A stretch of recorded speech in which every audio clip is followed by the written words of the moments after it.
இங்க பாருங்கயா, பெரிய ஆளுங்க, பணம் இருக்கு, இன்ஃப்ளூயன்ஸ் இருக்குன்னு நீங்க எதுக்கும் பயந்துராதீங்க. அவங்க கிட்ட என்ன வேணாலும் இருக்கட்டும், ஆனா உங்க பக்கம் தான் நியாயம் இருக்கு. உங்க பொண்ணு காணாம போனதுக்கு யாரா இருந்தாலும் சரி, எந்த கொம்பாதி கொம்பனா இருந்தாலும் சரி, அவங்களுக்கான தண்டனை கிடைச்சே தீரும். யாருக்காகவும் பயந்து நீங்க கொடுத்த கம்ப்ளைண்ட வாபஸ் வாங்கிடாதீங்க. என் பொண்ணு காணாம போன விஷயத்துல என்ன பண்றதுன்னு தெரியாம திக்கத்தவனுக்கு தெய்வம் தான் துணைன்னு நம்பி இங்க வந்திருக்கேன். ஆனா நான் கொடுத்த புகாரை நீங்க எடுத்துக்கிட்டு எனக்காக நீங்க இவ்வளவு தூரம் உதவி பண்றேன்னு சொல்றது மனசுக்கு ஏதோ ஆறுதலா இருக்குங்க ஐயா. என் பொண்ணு கிடைப்பாளா மாட்டாளாங்கிற கவலை என்ன போட்டு படுத்தி எடுத்துட்டு இருந்ததுயா. எப்போ நீங்க இந்த கேஸ எடுத்தீங்களோ அப்பவே என் பொண்ணு நல்லபடியா கிடைச்சிடுவாங்கிற நம்பிக்கை எனக்கு வந்துருச்சியா. என் பொண்ண நான் கண்ணால பாக்குற வரைக்கும் மனசு கிடந்து தவிச்சிட்டு தாயா இருக்கும். ஆனா நீங்க எனக்கு பக்கபலமா இருக்கிற நம்பிக்கையில நான் சோர்ந்து போகாம இருப்பேங்க ஐயா. நில்லுங்க, எதுக்கு இப்ப 2 பேரும் வந்தீங்க? ஏதாவது ஃப்ராட் பண்ண கேஸ்ல விசாரணைக்கு வர சொல்லிருப்பாங்க, அதான் வந்திருக்காங்க போல. நமக்கு என்ன அத பத்தி? ஐயோ பவானி, அப்படிலாம் எதுவும் இல்ல பவானி. அத்தையும் சத்தியும் பார்க்கலாம் தான் வந்திருக்கோம். அத்தை யாருக்கு யார் அத்தை? உனக்கும் எனக்குமே எந்த ஒட்டு உறவும் இல்லன்னு ஆயிப்போச்சு. இதுல எங்க அம்மா சொந்தம்னு சொல்லி கூப்பிட்டுட்டு உள்ள வரியா? என்ன பவானி இப்படி எல்லாம் பேசுற? அத்தையும் சத்தியும் அரெஸ்ட் பண்ணிட்டாங்கன்னு கேள்விப்பட்டதும் நாங்க எவ்வளவு துடிச்சு போயிட்டோம் தெரியுமா? ஆமா அண்ணி, இந்த விஷயம் தெரிஞ்சதுமே உடனே அவங்கள பாக்கலாம் தான் நீங்க ஓடி வந்தோம். உங்களுக்கும் எங்க குடும்பத்துக்கு எந்த சம்பந்தமும் இல்ல. தயவு செஞ்சு இங்க இருந்து போங்க 2 பேரும். அப்படிலாம் சொல்லாதீங்க மாமா. ஒரே ஒரு தடவை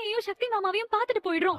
ஏய், இந்த நீலி கண்ணீர் வடிக்கிற வேலையெல்லாம் இங்க வேண்டாம். ஒழுங்கா வெளிய போங்க 2 பேரும். போய் என்னன்னு பாருங்க. Yes sir. Bhavani please Bhavani. இங்க முன்னாடி நிக்காதீங்க, வெளிய போங்கன்னு சொன்னேன். ஹலோ, என்ன சத்தம்? என்ன போலீஸ் ஸ்டேஷன் நினைச்சீங்களா? வேற ஏதாச்சும் நினைச்சீங்களா? சார் அவங்க என் அத்தை சார். ஒரே ஒரு தடவை அவங்கள பாத்துட்டு மட்டும் போயிடுறோம் சார். சார், இவருக்கும் எங்க குடும்பத்துக்கும் எந்த சம்பந்தமும் கிடையாது. முதல்ல இவரை இங்க இருந்து வெளிய போக சொல்லுங்க. ஏற்கனவே ஸ்டேஷனுக்குள்ள குடும்பம்னு சொல்லி ஒரு கூட்டமே நிக்குது. பார்த்தேன்னு சொல்லி நீங்க